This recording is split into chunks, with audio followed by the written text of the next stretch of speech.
We got a lot to talk about today. We got to talk about how the MLS is back finally, the first round of games played, and also we're going to talk about my prediction on who I think is going to win the MLS Cup and who's going to win each of their conferences. So, without further ado, let's get to it.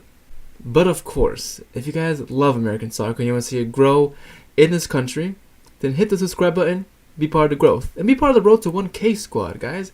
We're almost there. We're almost at the 1K, so be part of the road to 1K squad. Remember, you guys want to be here before I hit 1K and be one of those cool subscribers, or do you want to be here after I hit 1K? Because if you're here before, you're like, yeah, I was here before I hit 1K. Think about it. Okay, so first off, let's talk about, since the MLS season is already back, let's talk about the first round of matches that went on that we saw yesterday. Now, I'm not going to talk about every single one because there's a lot. Let's talk about a lot of them were draws as well. So what I'm really going to do is pick out the ones that really stood out to me or meant something to me. So let's do that. And if I missed one of your teams that played, I'm terribly sorry, but let me know how you thought about their game down below in the comment section. Firstly, talk about my Philadelphia Union boys who disappointed me on the first day of MLS season coming back. They lost 1-3 at home against Toronto, so I guess it's okay. I mean, Toronto just coming off the back of being swapped in the CONCACAF Champions League, but that's fine. You know, who cares? I mean, I get they got the momentum back for the MLS season. They destroyed my Philly boys in Philly. When Bradley scored a brace, which is great for Bradley. I mean, a lot of people were really hyping Bradley up after this game. They're like, you know, Bradley's the key to Toronto FC. Now that Javinko's gone, obviously he's the playmaker. He's going to be the central of the midfield like he has been. But now I feel like there's more of a, how do you say that word? Like, dependency on Bradley now. And also, let's talk about Marco Fabian, who everybody in Philly was excited to see perform and play and see how he do. He had a pretty decent game. I didn't get to watch much of it, but he did score a penalty, so he got his first goal as a Philadelphia Union player. So, and when he scored, he was trying to hype the whole team up because by that time we were down we were down 2-0 when he scored. He scored right at his 2-1. Trying to hype the team up to get back, at least get a draw, but unfortunately, last minute of the game, Toronto FC secured their win. So hopefully for next week the Philadelphia Union do better, because I want to take my friend to see a Philadelphia Union game, and I'm like, bro, because he's not really into soccer, so I'm trying to get him into soccer, as all you guys should be doing to your friends. Bring him to an MLS game, especially. That's the first step. That's the first way to introduce him to the sport. So I'm trying to bring him to a Philadelphia Union game because, you know, I have no one to go with. So I was like, yo, bro, let's go to Philadelphia Union. I was like, let me pick a game that I know they're going to win. So probably the game against FC Dallas.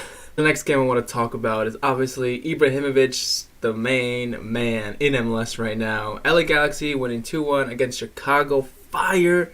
Not much really to say about this game other than the fact that Zlatan Ibrahimovic scored towards the end of the game to secure a win for LA Galaxy's opening game of the season. So good for them. This is coming off the back of, you know, LA Galaxy unveiling their David Beckham statue, so there's a lot of hype going on. LA Galaxy, a lot of talk, you know, that this is a team who adores is like one of its best players ever. And I was really thinking Zlatan, I was like, I wonder if he's really going to be able to replicate his good form that he had last season for this season. And I was kind of skeptical because he's getting older in age. Obviously, he's like close to his 40s, but he looks like he's in good form right now. So hopefully he keeps that form going for LA Galaxy fans and for the team and for, of course, MLS, because he's fucking Zlatan, man. He's hilarious. Next up, of course, we're going to talk about the new boys in MLS right now, FC Cincinnati, who are making their debut in MLS, their inaugural season, but they didn't get their first inaugural win like some teams do, like Atlanta did when they were inaugural season, like LAFC.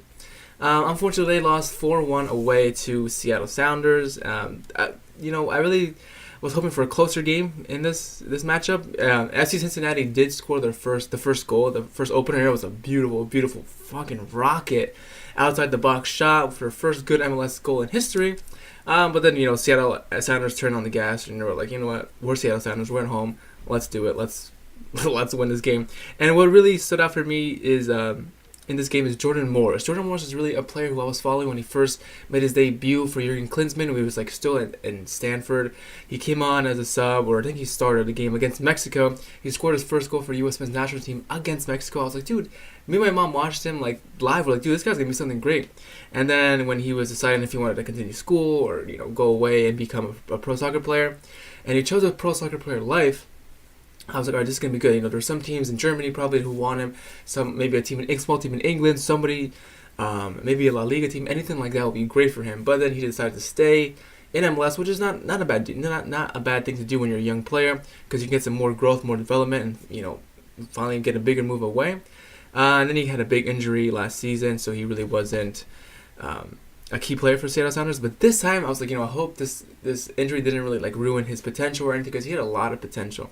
So now he's back. He scored a brace for Seattle Sounders against, of course, FC Cincinnati. But I hope he, can minimize his injuries this season, and I hope he really can continue to grow his potential and reach his potential as a player, because I would love to see him. I think he is a good player to eventually move on to Europe and try his soccer there, because I think Jordan Morris is a player who could definitely fit back into the U.S. men's national team and become a really mainstay striker, because we need more strikers for the national team. Everybody knows that. The next game I want to talk about is obviously Orlando City drawing 2-2 against New York City FC. And this game really was a game I wanted to talk about because it was Nani, who Orlando City just signed this past month. It was him making his MLS debut. I wanted to see how he'd fit in. I wanted to see how he'd link up with Dom Dwyer. I wanted to see how he'd do and how his pace was for MLS. And he was on the sub. He started him and Dom Dwyer both on the bench, which I was kind of shocked at. But whatever, the coach's choice. Okay.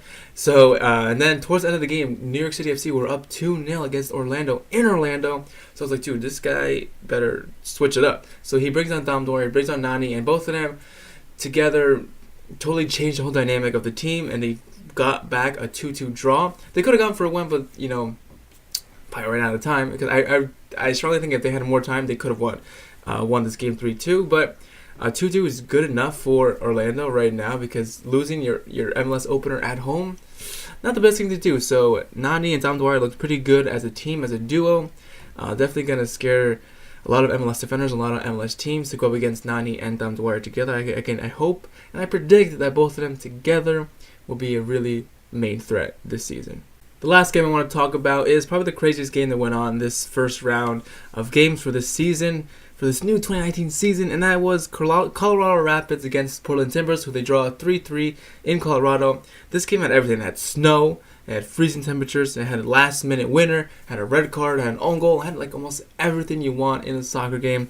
It was wild. It actually, here's a fun fact, it was the coldest game in MLS history, 18 degrees, mind you, with snow, so that definitely impacted some certain players who came out and spoke about how they didn't like it. They didn't like playing in the snow, but some players, didn't mind it. They're used to it, used to the weather. But it was a crazy game. They had Andre I gotta pronounce this. Hold on 1 second. Andre Shinyashiki, gotcha. Scored a last-minute winner last-minute goal to tie it up, 3-3 for Colorado Rapids. Axel Schulzberg got a red card, so the Colorado Rapids were just playing. Whoa. There, back in focus. Colorado Rapids was playing down a man for most of the game. That was in the 27th minute when that red card happened. So, props to them for still grinding out a draw against Portland Timbers. I really picked them to lose this game against Portland, but what do you get? What can I say? What can I say? Okay, I was wrong. Your boy Drew's gonna be wrong sometimes. Well, that's it. Those are all the games I wanted to talk about in this video. If I missed your team, let me know down below how you think they did, or if they impressed you or disappointed you down below. And right now, before I go, I'm going to talk about my preview or my predictions on who I think is going to win their individual conferences, and then, the MLS Cup in general. For the Eastern Conference, easy. Atlanta United. I mean, anyone who picks something other than different, I mean, you got... I can't see anyone dethroning Atlanta United. Maybe Toronto, if they keep up their good form, maybe you can give them a run for their money, but I still think Atlanta United is just way too strong. Of course, we're going to see how the first game goes. It's going to be tonight, which is Sunday, against DC United. And of course, we're going to see how Frank de Boer adjusts to MLS life. But Atlanta United just, turned over a big deficit in the CONCACAF Champions League, so they're a team who really could get you with attack, and they know how to score goals, and they will score goals against you if you give them time and space. So that's my pick for the Eastern Conference champion. For the Western Conference, it's a little more difficult. I can either go with either LA team or Seattle, but I think I'm going to go try my trade and go to Seattle because I think Jordan Morris, if he continues to play the way he's playing, and with Will Bruin up front as well, I think that's just a good, solid team to win the conference, the Western Conference. And as a whole, who can win the whole, MLS Cup? Atlanta United. I think Atlanta United can win it all. They can win the CONCACAF Champions League. They can win both trophies in the MLS because they're a team that shows that they're that drive and that they've got that skill, and they're just a good team, guys. What else do you want me to say? Okay, all in all, with all being said, I'm excited for this MLS season. There's so many things to watch. We've got a lot of great big-name players playing again this season. Hopefully, it can attract more big players from Europe to come and play here. Hopefully, attract more interest from around the world, and more U.S. American soccer fans can turn on the TVs to watch MLS, which is sometimes a little hard because you guys got to get ESPN Plus to watch it, but maybe one day it'll just be on regular ESPN. But that's a topic for another video. I would love to know your guys' thoughts on this MLS season and on the first round of games. Let me know who your picks to win the MLS Cup and their conferences down below. As always, don't forget to be part of the Road to 1K squad. Don't forget to be part of your boy Drew's squad. And hit the subscribe button. Be part of the growth. I'll see you guys next time.